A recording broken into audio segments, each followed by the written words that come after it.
Vaccine mandates in Oregon and Washington are in place starting today, and they'll mean fewer state police troopers. KOIN 6 wanted to know just how many are leaving the ranks. Well, we found out in Washington, 67 troopers are gone. And just in from Oregon State Patrol, 4 OSP employees cite the mandate as the reason they left the job. Lisa Balick has been getting answers on the impact that will have on law enforcement. Lisa? Yeah, I've also been taking a look all day, Jetty, to try and figure out what is this big difference between those big numbers in Washington, the small numbers here in Oregon. Here's what I found out. Up in Washington, there are no exemptions. Either you get a shot or you are off as a state trooper. That's it, you are gone. Here in Oregon, though, they are allowing exemptions.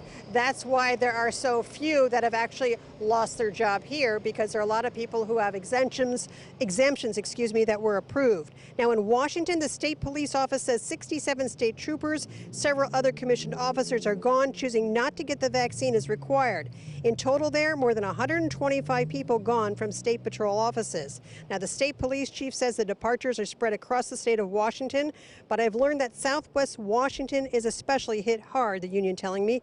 I spoke this afternoon one-on-one with one of those former troopers who has served for 17 years in Southwest Washington. He tells me he had concerns about what was in the vaccine. This had nothing to do with choosing to leave or choosing to stay. I absolutely wanted to stay. That was my job, my career. It was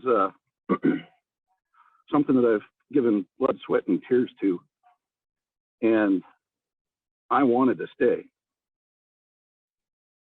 But I got kicked out. I got fired, as did so many others.